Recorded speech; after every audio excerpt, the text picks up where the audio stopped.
Mes chers concitoyens,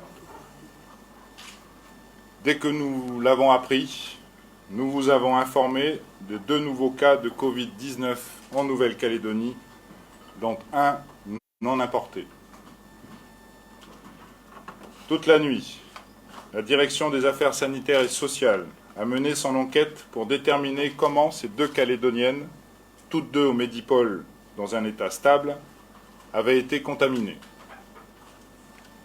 L'une d'entre elles, âgée de 52 ans, revenait d'une formation en métropole où elle a été en contact avec de nombreuses personnes avant la mise en place des mesures de confinement par le gouvernement national. Dès son arrivée en Nouvelle-Calédonie, elle s'est d'elle-même auto-confinée avec son mari et sa fille. La seconde patiente est une pharmacienne âgée de 60 ans qui n'a pas voyagé depuis plusieurs mois. L'origine de sa contamination est donc difficile à déterminer.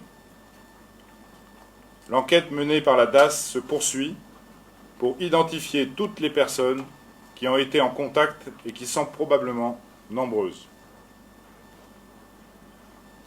En conséquence, en concertation avec l'État et les autorités calédoniennes, nous avons décidé que l'ensemble de la population sera dorénavant soumis à des règles strictes de confinement à compter de demain, lundi soir, minuit.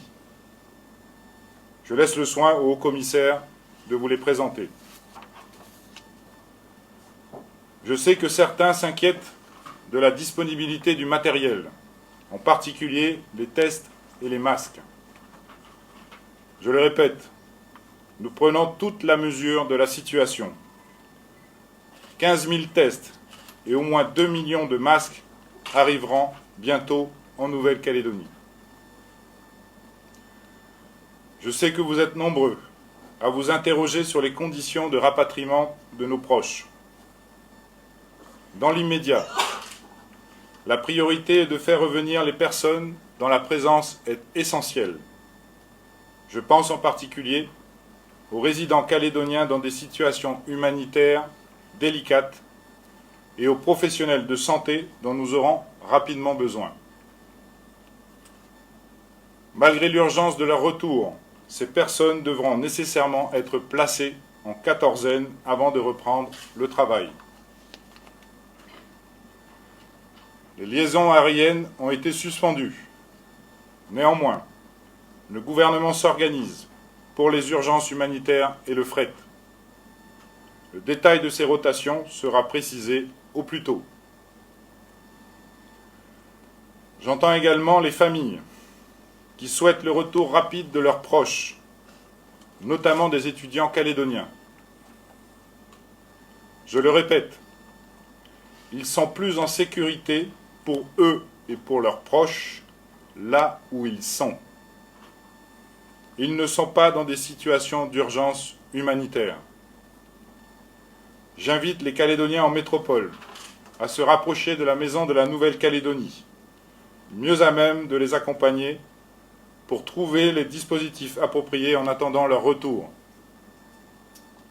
Je vous assure que tous les résidents calédoniens seront rapatriés dès que les conditions de sécurité sanitaire pour tous seront réunies. Vous le savez, plus de 1000 personnes sont actuellement en quatorzaine dans différents hôtels réquisitionnés par le gouvernement. Cette situation est difficilement tenable, car cela implique une mobilisation considérable de nos moyens logistiques, médicaux et de sécurité autour de ces installations provisoires. Nous avons besoin de trouver des alternatives et de redéployer nos forces vives partout où cela sera nécessaire. Au cas par cas, celles et ceux qui répondront aux critères de confinement stricts seront autorisés à poursuivre leur quatorzaine à domicile. La Nouvelle-Calédonie fait face à une épreuve sanitaire, économique et sociale que nous devons relever solidairement. À cet égard, La Nouvelle-Calédonie, avec le soutien de l'État, mettra en œuvre toutes les mesures pour soutenir l'activité économique et l'emploi.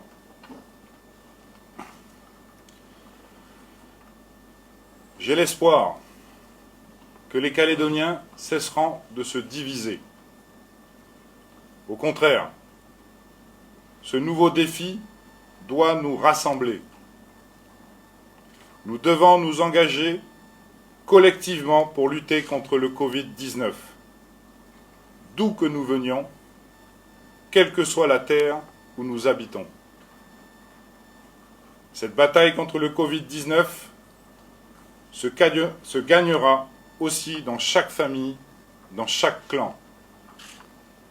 Encore une fois, je vous invite à changer radicalement vos habitudes et vos comportements. Je vous le demande solennellement. C'est notre nouvelle réalité. Je vous remercie. Chers concitoyens, la découverte hier soir de 2 nouveaux cas de Covid-19 nous conduit à devoir nous adapter et à réagir encore plus fortement pour lutter contre cette épidémie. Nous sommes collectivement obligés de passer au stade supérieur et de combattre la propagation de l'épidémie par tous les moyens.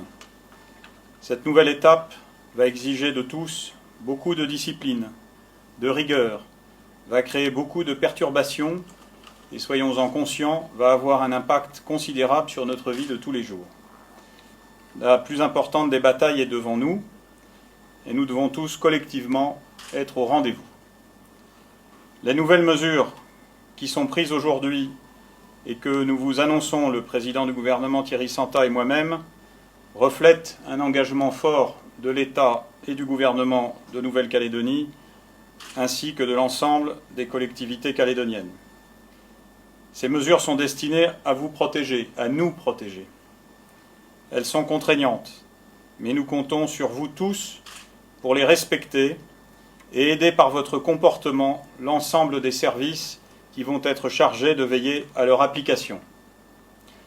Aussi, pour assurer la mise en place de la mesure qui a été annoncée dans les meilleures conditions, et à compter de lundi 23 mars à minuit, la population de la Nouvelle-Calédonie devra respecter un confinement strict à domicile. Qu'est-ce que cela signifie ? Cela signifie qu'on empêche ce virus de nous contaminer davantage. C'est nous qui faisons circuler le virus par nos contacts, par nos interactions sociales, par notre proximité avec d'autres, par nos déplacements.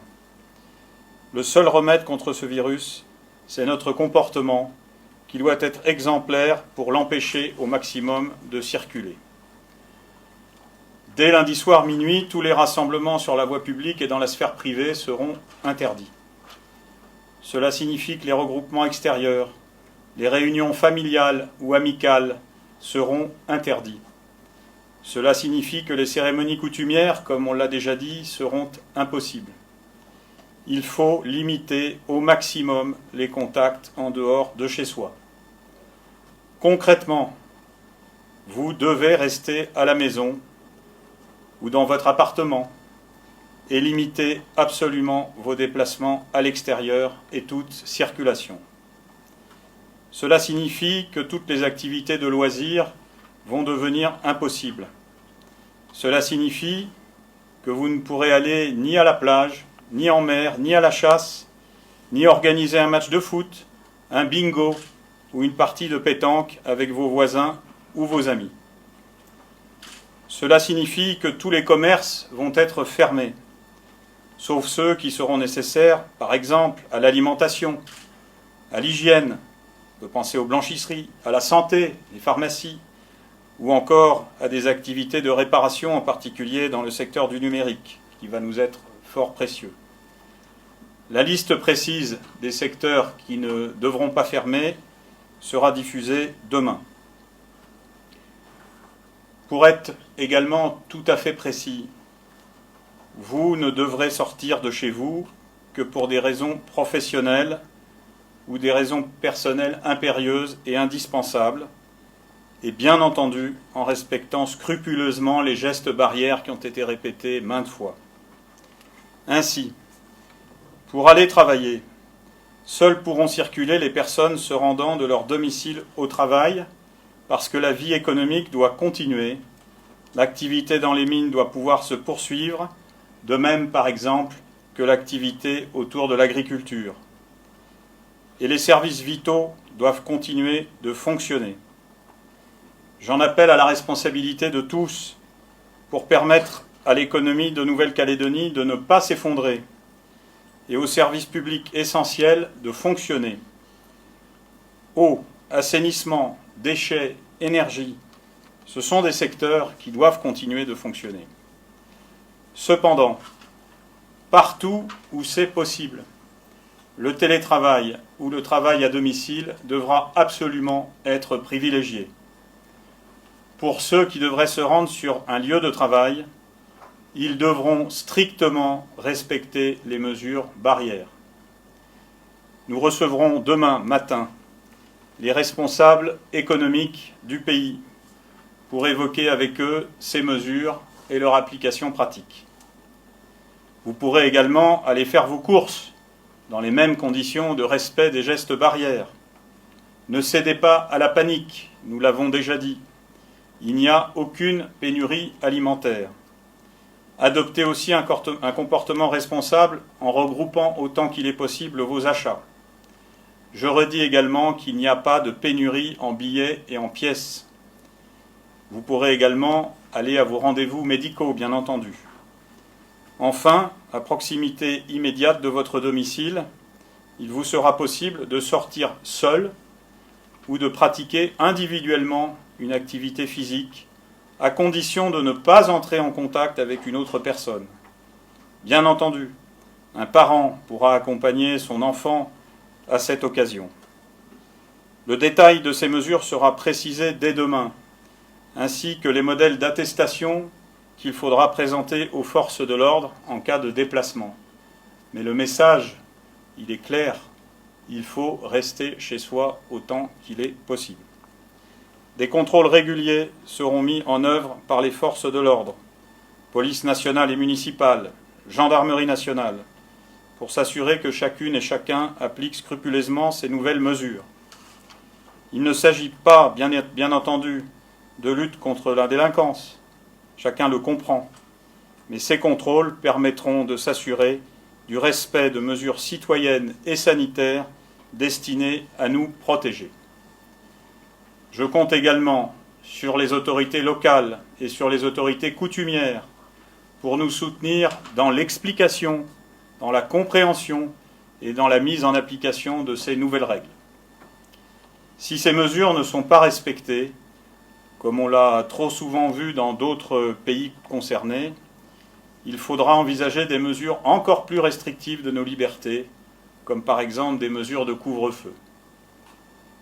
Parallèlement, je demande aux maires de mettre en place une permanence pour répondre aux urgences qui concernent leur commune et aussi être un relais à partir de demain pour les documents nécessaires au déplacement.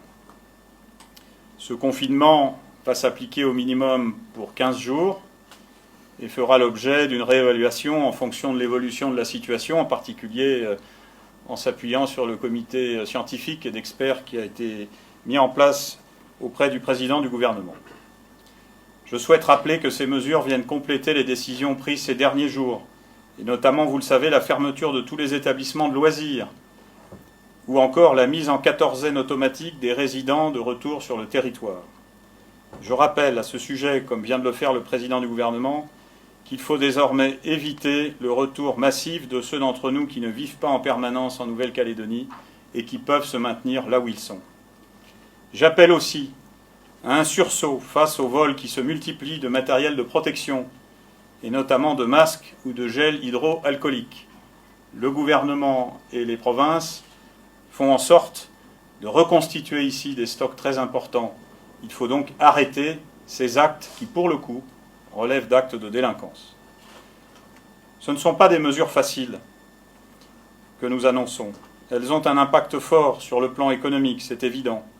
Elles ont un impact fort aussi sur la vie des familles, mais elles sont nécessaires pour lutter efficacement contre le virus. Je redis ici le plein soutien de l'État et de la France à la Nouvelle-Calédonie, à ses autorités, à ses habitants. Le Premier ministre a confirmé cet engagement plein et entier aux côtés des Outre-mer dans sa dernière déclaration solennelle. Je sais, nous savons pouvoir compter sur vous. C'est ensemble que nous combattrons le virus et que nous gagnerons ce que le chef de l'État a qualifié de guerre. Je vous remercie. Merci.